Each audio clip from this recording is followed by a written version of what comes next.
Olá, meninas! Vamos dar prosseguimento à gestão do projeto educativo, a aula 3, né? Que a aula 2 já foi gravada, já postei para vocês. E agora a gente vai para a aula 3, né? Daqui 2 semanas nós teremos prova da gestão do projeto educativo.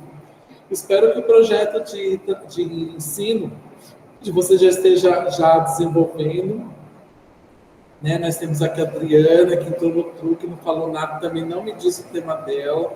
A Claudineia está aqui, na Claudineia falou, é que eu não trouxe o papel. Mas eu sei que tem 3 de vocês que estão me dando truque aí, não me falaram o tema, mas tudo bem. Então vamos lá, né? Então hoje a gente vai abordar a gestão do trabalho docente na escola como gestão pedagógica que pode auxiliar o professor a ser reflexivo e crítico em sua prática, bem como a importância da formação continuada, né? Então a gente vai refletir sobre as possibilidades do papel do gestor, da gestão pedagógica na criação e manutenção de um clima formativo no contexto escolar, né?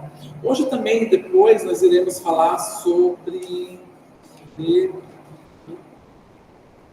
isso. Iremos falar sobre a produção textual em grupo, né? O PTG. Vamos lá, né?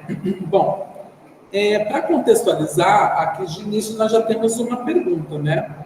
A gestão pedagógica é capaz de criar e manter um clima formativo no contexto escolar, né? Então, o que vocês acham, né? A gestão, ela é capaz de criar e manter esse clima formativo, né? Lembrando que formativo é aquele clima no qual tudo que a gente faz vai ser agregado às nossas praxes, né, cotidianas, né, as nossas práticas de ensino e que, consequentemente, serão repassadas para os nossos alunos em formato de projetos, de trabalhos, de ensino, processo de ensino-aprendizagem, né? Então, o que vocês acham, né? A gestão pedagógica é capaz de criar e manter esse clima formativo no contexto escolar?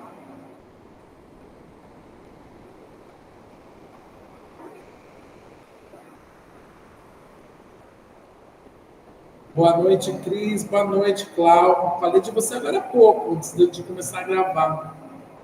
Mas acho que você não está me dando mais truque, não. Ou tá, não lembro, não trouxe papel aqui. Boa noite, Elid. Gente, uma por vez. Uma por vez. Quem vai responder aqui? A gestão pedagógica é capaz de criar e manter um clima formativo no contexto escolar? O que vocês acham?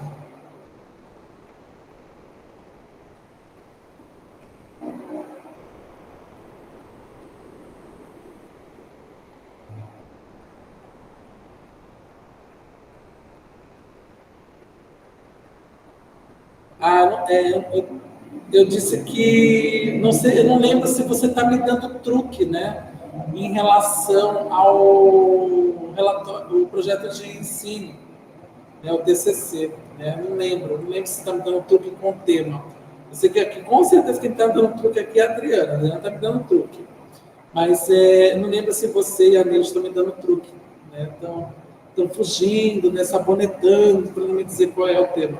Mas eu não lembro, não trouxe a relação. Eu sei que são três alunas que não me passaram. Então tá. Então porque às vezes eu sou doido, né? Eu tomo um remédio forte, então às vezes eu esqueço. Vou perguntar mais uma vez, olha, para vocês participarem já da gestão do projeto educativo, a disciplina de hoje. A gestão pedagógica é capaz de criar e manter um clima formativo no contexto escolar? Eu acho que o contexto aqui está longe. Deixa eu pôr mais para perto, talvez vocês me escutem melhor.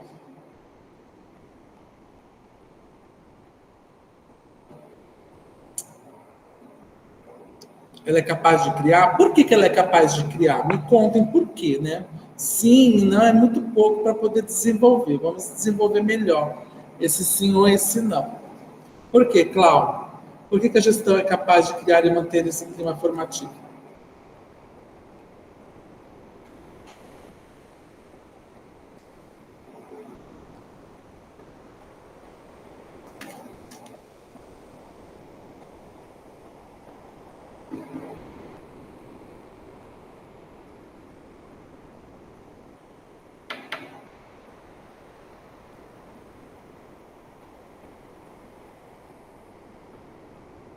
Pode, pois tem conteúdo e a gestão também é uma matéria que compõe o corpo docente. Eu entendi, na verdade é um material, e é verdade, é isso mesmo.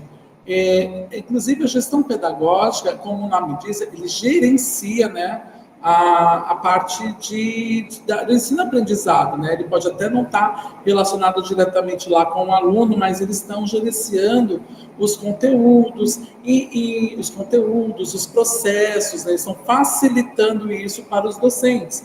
Então, é óbvio que ele também é capaz de criar e manter esse clima, né? Porque quando ele cria, como é que ele faz para manter esse clima? Ele faz facilitando processos, né? Como eu acabei de falar, ele facilita processos.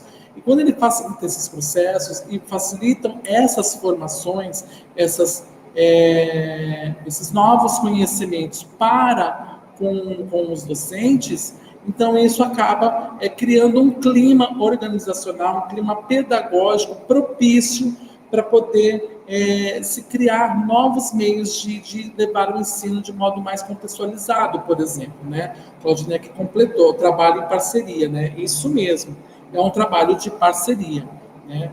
Mais do que parceria, a gestão pedagógica, ela vai dar todo aquele suporte para que esse clima se mantenha entre docentes, né? Porque quando a gente entra na sala de aula, a aula é nossa, então a gente pode realizar ou não aquela proposta, né?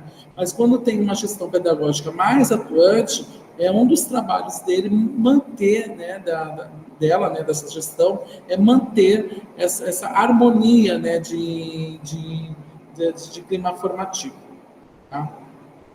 Então, a gente vai refletir sobre as possibilidades do papel da gestão pedagógica na criação e manutenção de um clima formativo no contexto escolar. Então, na gestão do trabalho do docente na escola, a formação docente ele deve ser o eixo central da gestão pedagógica, né? Por que a formação docente deve ser o eixo central da gestão pedagógica? Porque eu já falei isso várias vezes, inclusive, para vocês, que quando a gente se vê professor, o fato de que a gente pegou o canudo, né? As meninas que estão se formando esse ano que vem lá vão estar com a beca, né? Com um chapéuzinho, sobe para cima. Opa, você professora, vou mudar o mundo. Acabou aí? Não, não acabou aí. Porque a formação docente, a formação docente é algo que é sempre contínuo. Até hoje eu faço cursos específicos e às vezes nem é bem da minha área, mas que trazem novos olhares para o formato do ensino que é proposto, por exemplo, nas redes, seja ela municipal ou estadual. Hoje eu faço muito mais do municipal, porque eu não sou de São Paulo, né? Eu sou de Santos, eu estou aqui em São Paulo há 6 anos, né?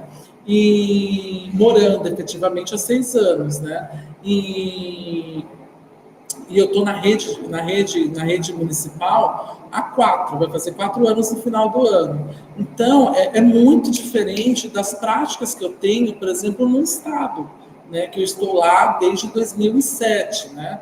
Então, 2007 para 2021, eu estou 14 anos, né? Então, essa diferença parece assim, 10 para 14 é uma boa diferença. E é mesmo, porque no Estado eu já sei exatamente como fazer, como proceder, o que fazer, o que esperar até da minha própria gestão pedagógica, como levar até mesmo os formatos que eu quero que sejam trabalhados, especialmente para a minha matéria, e na prefeitura já não, porque na prefeitura tem aquela limitação de que, por exemplo, eu sou um professor novo, então não tenho salas para mim, né? Então, eu preciso estar em constante atualização, até para pegar o espírito de como é a educação. Ainda mais que a Prefeitura de São Paulo, a Secretaria de Educação, já teve como um dos seus secretários o maravilhoso do Paulo Freire. Já tivemos a Marilena Chauí como secretária de Educação. Então, tudo bem que foi a long time ago, né? Há muito tempo atrás, mas que deixaram, essa presença desse pessoal deixaram profundas marcas nas práticas e nos procedimentos, né, do próprio conceito. Então, por isso que a formação docente sempre deve ser o eixo central. Para eu aprender coisas novas, para eu passar coisas novas, coisas contextualizadas para os meus alunos, eu preciso também aprender coisas novas. E aprender coisas novas implica em estar fazendo formações continuadas, estar fazendo não, porque está fazendo a gerúndio, né? Mas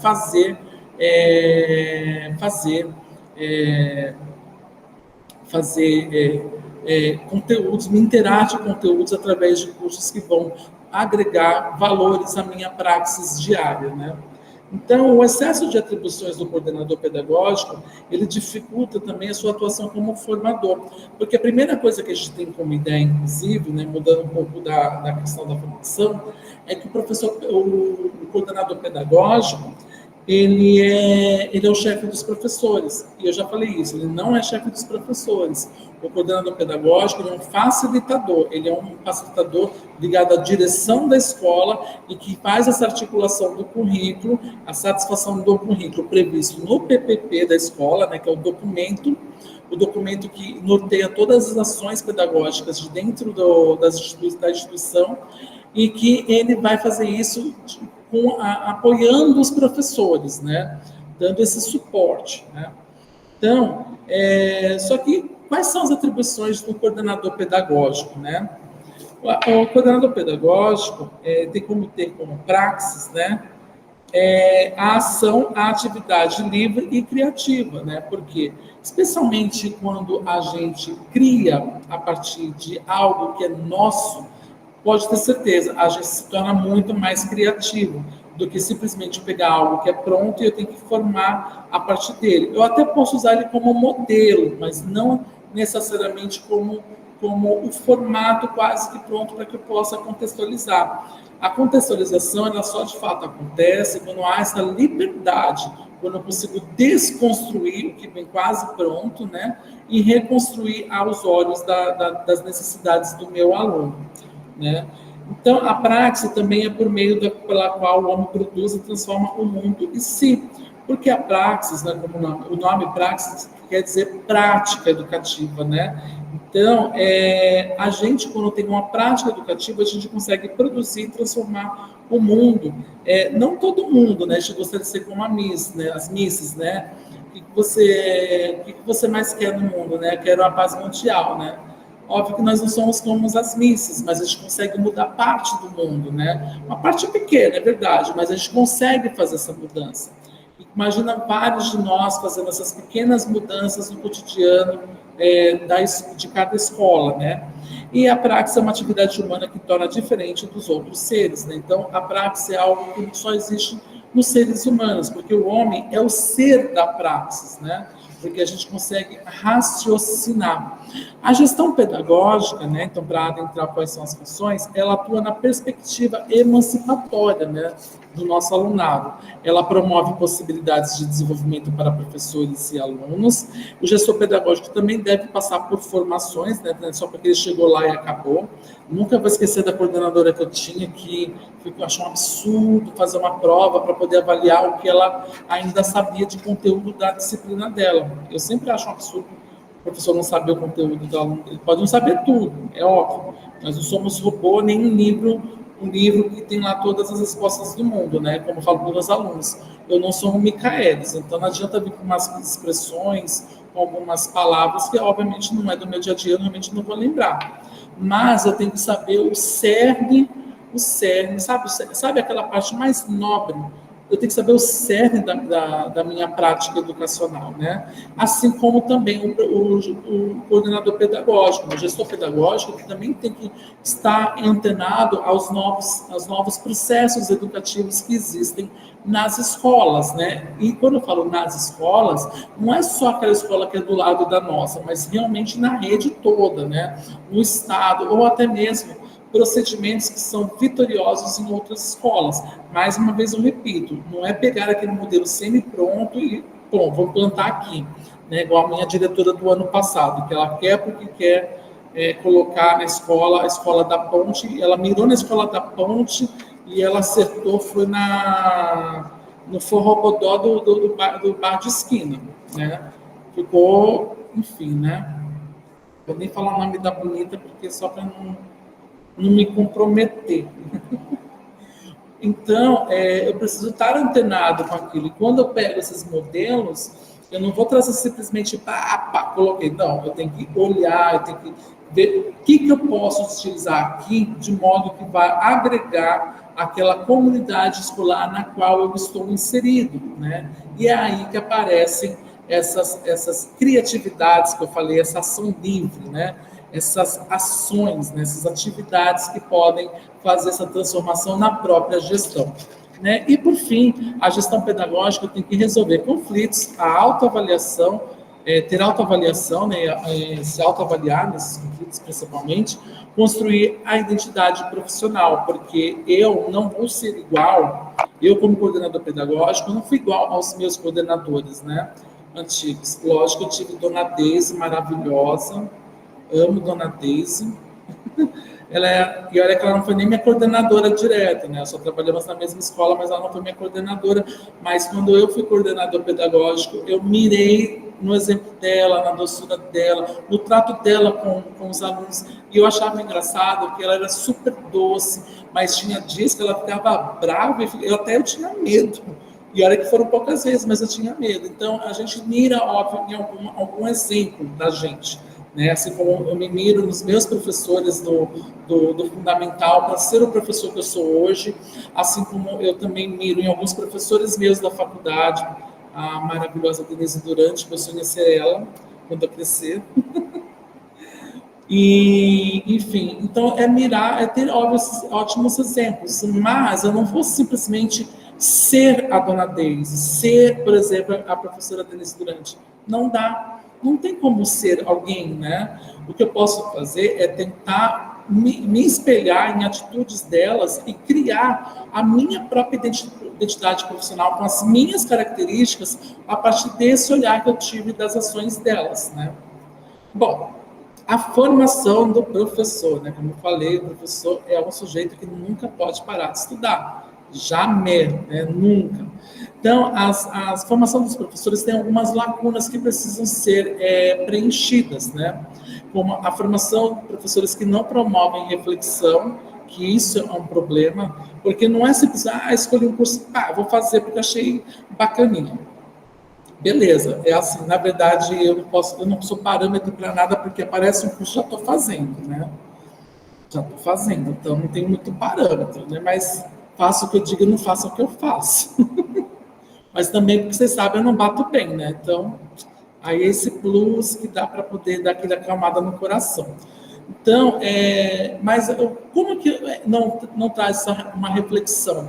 Porque todo curso que eu faço, eu procuro tentar compreender através da perspectiva da escola onde eu estou, né?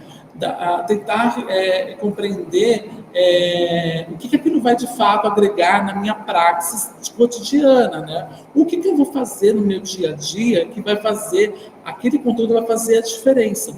Quando eu não consigo fazer essa reflexão, das duas, uma, ou o conteúdo realmente é assim, aquele conteúdo bem fuleiro, que nós sabemos tem bastante conteúdo fuleiro, ou pode ser que eu não tenha entendido o conceito de como aquilo vai realmente fazer uma alteração na minha praxis, né?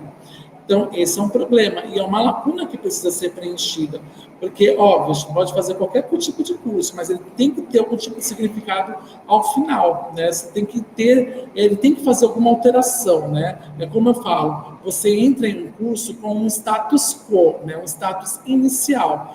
1 minuto depois desse curso, 1 minuto depois, você já tem que ter algum tipo de alteração. Você sofreu algum tipo de alteração e tem que ter sofrido, né? Então, imagina o final desse curso. Ao final desse curso, você tem que ter tido algum tipo de alteração, e alteração bem significativa. Não é aquela coisa, mudei totalmente minha visão. Mas tem que agregar a minha visão que eu já tinha antes, agregar ou até mesmo mudar. Mas eu tenho que ter esse tipo de mudança, né? Outras lacunas, esse diz respeito especialmente às redes de ensino, né, públicas, óbvio, e são políticas públicas deficitárias, né? Por exemplo, o Estado de São Paulo, né, que eu sou concursado também, ele volta e meia tem lá o EFAP, né? Tem uns cursinhos lá bem do fuleiro, mas tem os cursinhos, né? Eu fiz uma época, na época do Alckmin, nossa, ele tinha cada curso maravilhoso, mesmo, de verdade, tinha muito curso maravilhoso. Hoje não, hoje é uma coisa assim, só com o Dória é uma coisa mais, temos que formar profissionais, né? Então, é isso, sem aquele olhar mesmo de fazer alteração para o profissional da educação. Então, isso é um exemplo de como as políticas públicas estão bem deficitárias, né? Então, não existe um pensamento para o professor para poder ele continuar tendo essa formação de modo continuado. E detalhe, se vocês olharem na LDB, isso está previsto lá. Ou seja, existe uma legislação que diz que rege sobre essa necessidade de promover essas atualizações, essas formações, essas oficinas para os professores, né? Mas, né, fica a dica para o ano que vem, né? Que acho que ele vai se candidatar de novo, né? Aí eu falo isso em comparação, por exemplo, com a Prefeitura de São Paulo, né? A Prefeitura de São Paulo volta e meia, assim, faz uns cursos que a gente tem que simplesmente rebolar para poder conseguir uma vaguinha.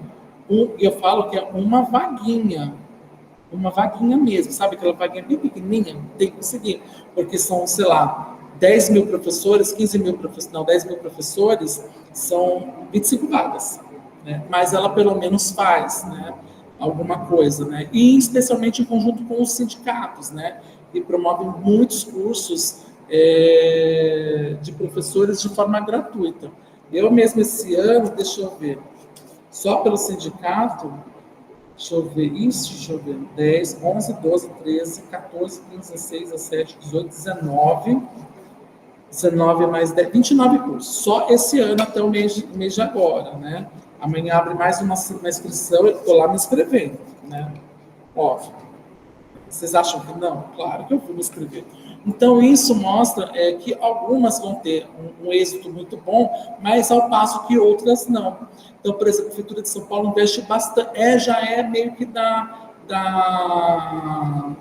do modelo da própria Prefeitura. Os próprios profissionais exigem que seja dessa forma, né? Senão, realmente não compensa, por exemplo, ter um sindicato ou ter mesmo ou querer evoluir, né? Além disso, tem que ter uma das lacunas da carga horária mínima, né? Por exemplo, na prefeitura, os cursos precisam sempre ter no mínimo 20 horas, né? Para poder ter algum tipo de validade, né? A partir disso, você já consegue ter essa agregação. E apesar que um curso de 4 horas você já consegue mudar muita coisa na sua mente, mas lá existe um curso pelo menos de 20 horas. No estado, 30. Né? Então, às vezes, cumprir essa carga horária mínima é o problema. Eu digo isso para vocês porque eu dou aula de manhã e de tarde. Então, eu dou aula das 7 ao meio de 35 e depois eu entro meio de 1h40 e saio 18h30. Então, daí vocês imaginam quanto tempo sobra para eu estudar. Aí, sem contar que segunda e quarta eu estou aqui, né? Das 7 até umas 9, 10 horas, né, da noite. Enfim. Além disso, a outra lacuna é a atuação fora da área do conhecimento, né? Isso é quando o professor começa a fazer igual eu faço, né? Eu quero abraçar o mundo com os braços, né? Abraçar igual com os braços, né? Que é abraçar, mas eu quero levar também, não só os braços, eu quero abraçar o mundo com as pernas também, quero fazer assim, né? Então, mas isso é quando você pega um tipo de conhecimento e começa a aprender, mas na verdade não é bem para poder te formar como profissional da educação, né? Por quê? Porque, às vezes, com a decepção da própria profissão, alguns começam a estudar outras coisas visando em algo futuro, né? E a própria questão da desvalorização, que é a última parte, a desvalorização do próprio profissional e também dos próprios cursos, né? Cada ano mudam regras e você sente que tudo aquilo que você faz não é bem elaborado, ou não é bem pensado, ou não se pensa muito em como o professor vai poder se formar. Então, como deve ser a formação inicial e continuada, né? Então, tanto a inicial que vocês estão tendo agora, quanto a continuada, tem que ter uma sólida base teórico-prática, contemplando diferentes dimensões, né? As dimensões científica, porque tem que ter uma comprovação que aquilo de fato funciona, cultural, porque tem que fazer profundas alterações no que a gente faz no nosso dia a dia, humana, porque a gente tem que entender que trabalhamos com pessoas, ou seja, se trabalhamos com pessoas, nosso produto de trabalho são pessoas, né? E política, porque a gente tem que ter a questão do senso, de como aplicar isso, de como atingir ao meu aluno, né? E, por fim, ética, né? Porque é para poder agregar ainda mais a minha profissão e não para depreciá-la, né? Bom, aqui a Claudina colocou manter o canal direto entre as partes, se faz necessário buscar conteúdo, pois a cada ano se acrescenta algo novo, isso mesmo, né? Algo novo, né? Não dá para ser cópia, porém ter referências é fundamental. Exatamente, que a coisa que eu falei de buscar algo pronto e a gente desconstruir para fazer com o nosso olhar ali mais próximo do nosso dia a dia. E aí a Claudina perguntou que eras coisas. Gente, eu nem te conto, mas eu consigo estudar. Consigo estudar, só Deus sabe, mas a gente pega na mão de Jesus e vai, né? Já quase me puxou, né? Então hoje agora eu só ando de mãos dadas com eles assim, me leva, né? Me leva que nós vamos, né? Mas dá tudo certo. E olha que eu fiz 29, estou fazendo 20, fiz, né? Agora só tem 3 cursos abertos, mas fiz 20 estou fazendo e fiz 29 cursos ao longo desse ano só no sindicato, só nos sindicatos, né? Trabalho pedagógico reflexivo, né? Então, o que é uma escola reflexiva? Aliás, antes de passar para o trabalho pedagógico reflexivo, alguma dúvida? Vocês querem falar algo, xingar, gritar, contribuir, falar mal do outro? Agora eu que falo que quando crescer, crescer para você. Queira não, vai fundir a cuca. Às vezes eu tenho vontade de gritar, que se dane, eu vou para a praia viver da minha arte. Às vezes eu tenho vontade de fazer isso. Mas aí eu tomo um banho, né, tomo uma água, né, eu ia falar que ia tomar um floral, mas floral tem álcool, né, então não posso. Então eu tomo uma água, né? Antigamente eu falava que eu tomava um floral, a gente toma um floral, né, um respe, aí depois passa. Hoje eu não posso mais, hoje é só a água, tomo uma aguinha, tomo um banho, né, dou aquela refrescada na mente e, né, exagerei.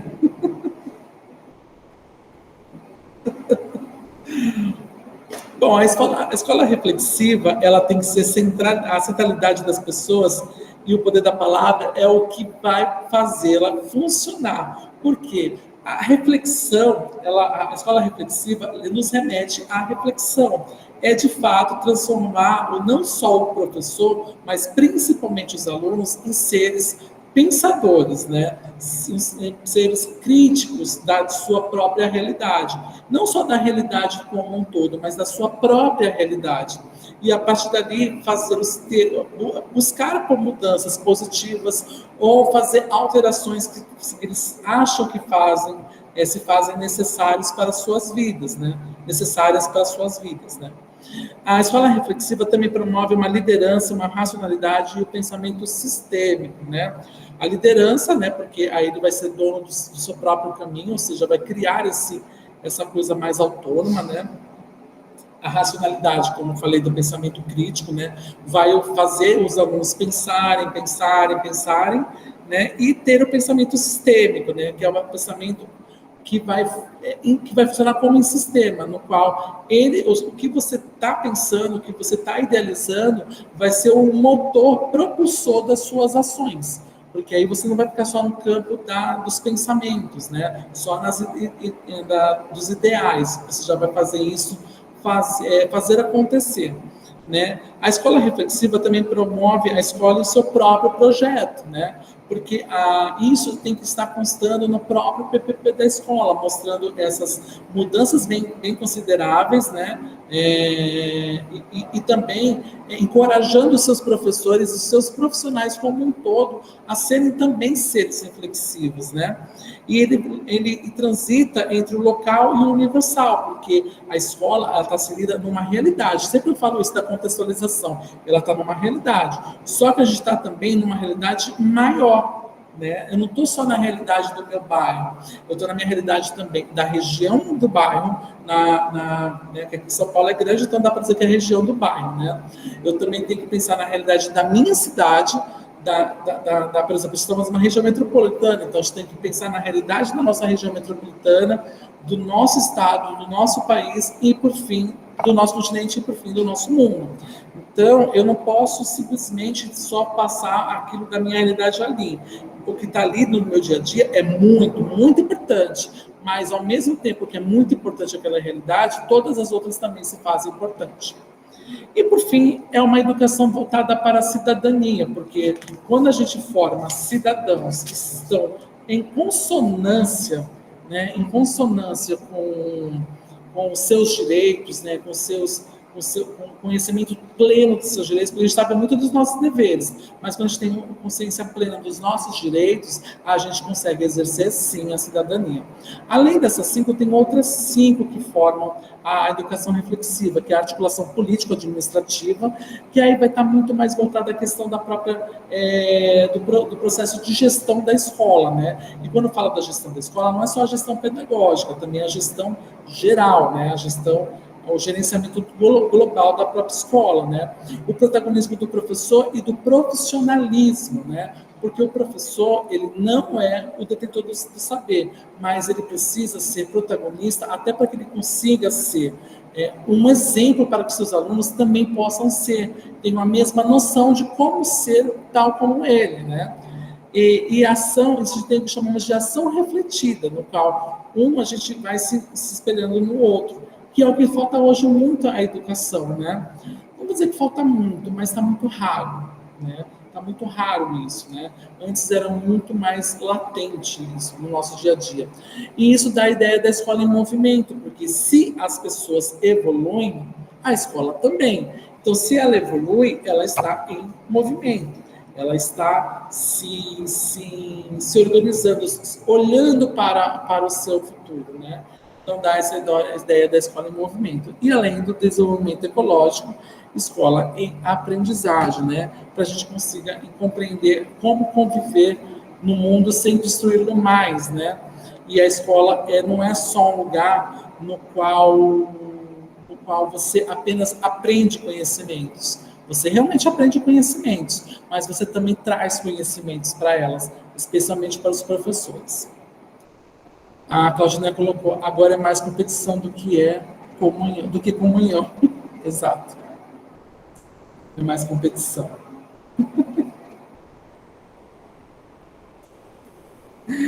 Bom, a reflexão sobre a prática, né?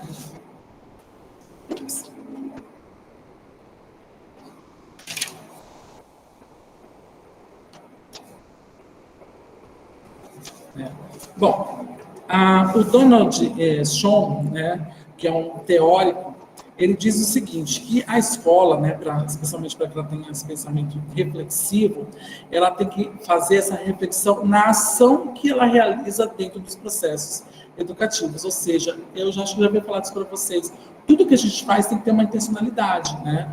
E especialmente quando eu falei de educação infantil com vocês há uns 3 semestres atrás.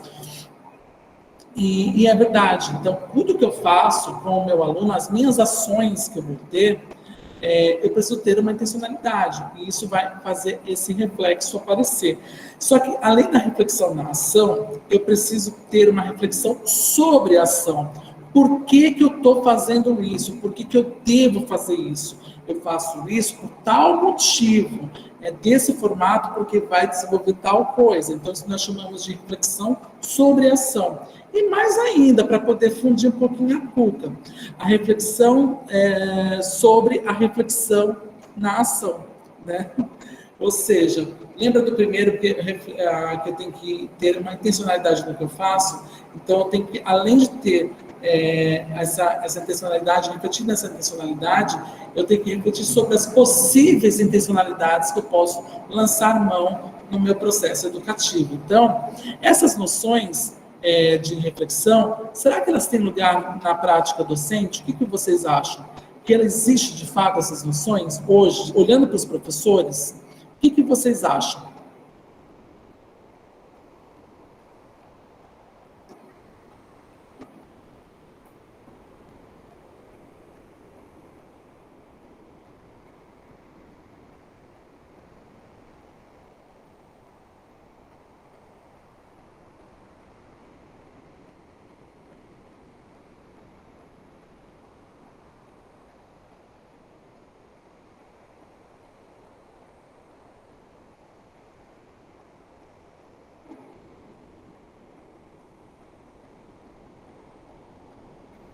Olha, eu gostei muito do que a Claudinha colocou assim. Colocou que sim, porém nós professores não temos tanta autonomia. Exato. Nós deveríamos ter muita autonomia, né? É algo que é meio que obrigatório para que a gente pudesse compreender as nossas ações, né? Refletir sobre elas, né? Então, falta de fato a gente ter essa autonomia. Mas essa autonomia, o curioso é que a gente não precisa nem conquistá-la, nós já temos essa autonomia, né? O que falta é botar a cara no sol, realmente dar a cara para bater e falar, não, é desse formato. E que acredite, as leis nos protegem em relação a isso. Por quê?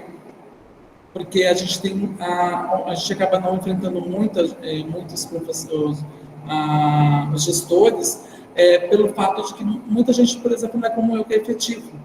Então, isso eu vejo diariamente especialmente lá no Estado, né, onde a gente trabalha com bastante que são bons profissionais, mas que acabam não entrando em confronto justamente para poder não perder a vaga naquela escola. Então, a gente tem essa autonomia, o que basta é a gente exercê-la, né? Exercer de fato. Mesmo os que são emergenciais, eles deveriam também exercer, que é difícil falar para eles, porque cada um sabe onde o calo aperta, né?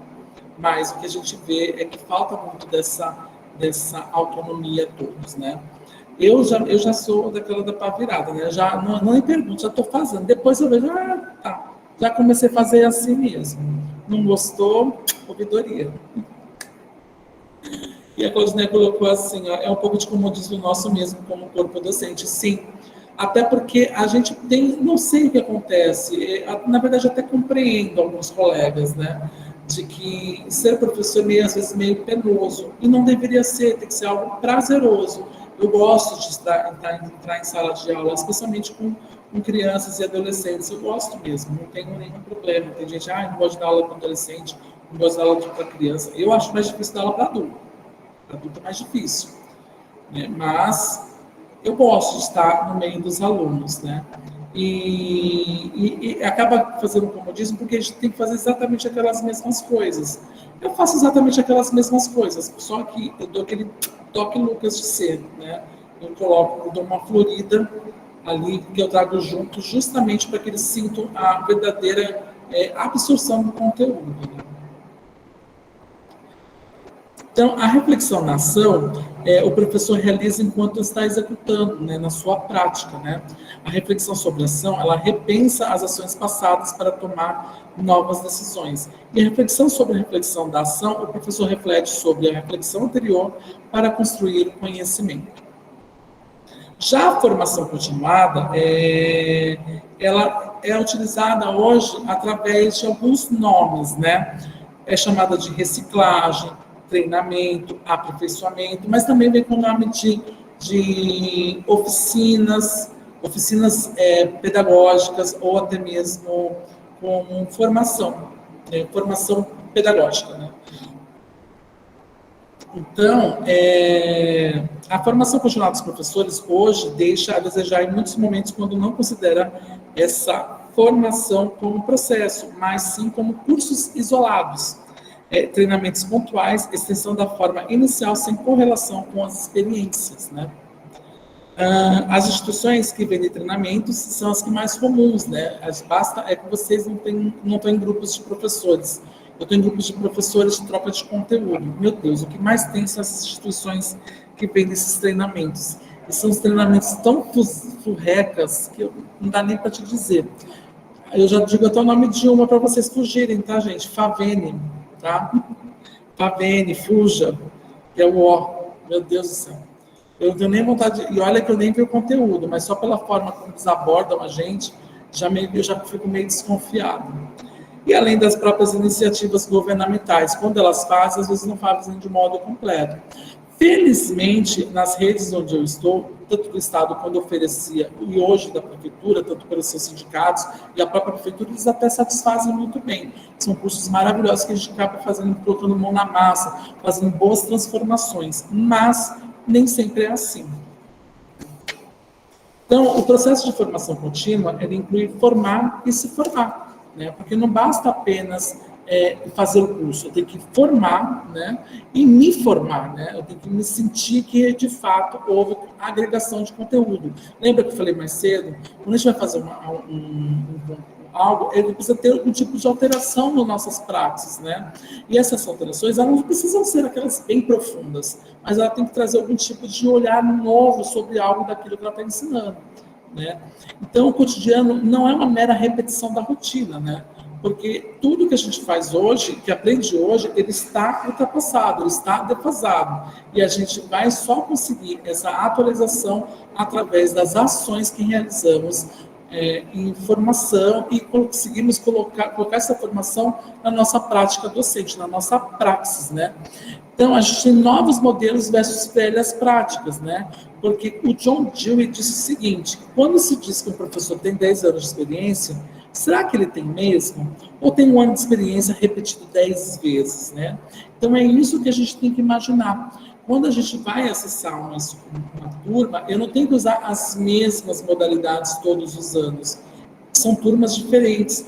Por mais... é só um ano diferente. Por mais que seja um ano diferente, é uma geração diferente de pessoas que estão chegando para estudar. E são pessoas que já têm necessidades diferentes daquelas que passaram pela gente no ano anterior. Então, é isso que a gente tem que ter em mente, porque de ano em ano, como o John Dewey disse aí, que eu amo John Dewey, amo. É o meu pensador teórico educacional predileto. O Dewey falou: será que você tem 10 anos? Será que eu tenho 14 anos de experiência no Estado? Ou tenho 14 vezes experiência de primeiro ano? Né? E é isso que a gente tem que olhar quando a gente entra para ser professor, né?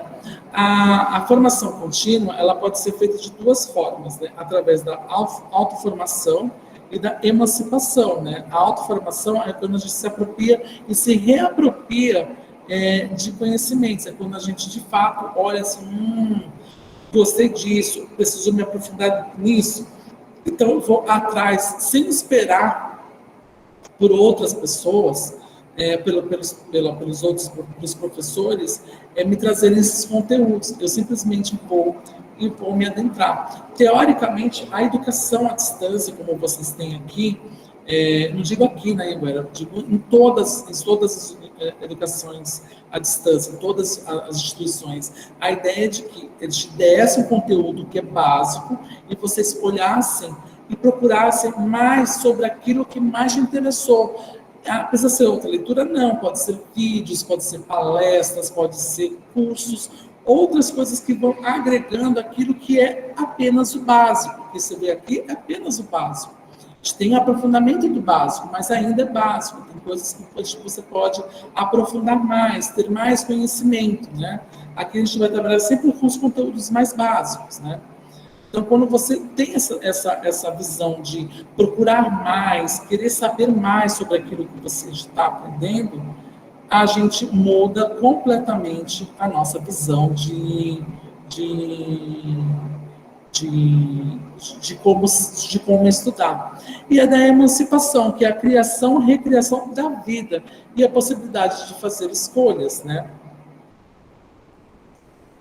Que quando você já não precisa mais apenas fazer uma formação, você mesma faz a sua própria formação, você busca a sua formação sem precisar de um outro curso, você vai atrás, você lê, você você se interessa, você se aprofunda com a leitura, ou até mesmo vendo um vídeo e tudo mais, que vão trazer novos elementos para o nosso dia a dia.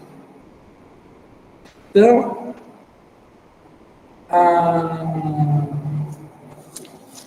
e é isso para a aula 3. Vocês têm alguma dúvida? Querem falar sobre algo? Olha, a Cláudia falou, eu amo, sem problemas em relação à idade. Eu também na escola e dou umas mudadas. É beijo no ombro. Meio direto, olha, mas não fala, pois dá resultado. Então é isso. Eu vou pedir alguns minutos para a gente passar para a explicação da produção textual em grupo. 5 minutinhos, tá bom? Eu vou encerrar aqui esse vídeo, encerrar, vocês fiquem conectadas aí, e aí eu volto daqui às 8h05 para a gente ver isso daqui. Combinado?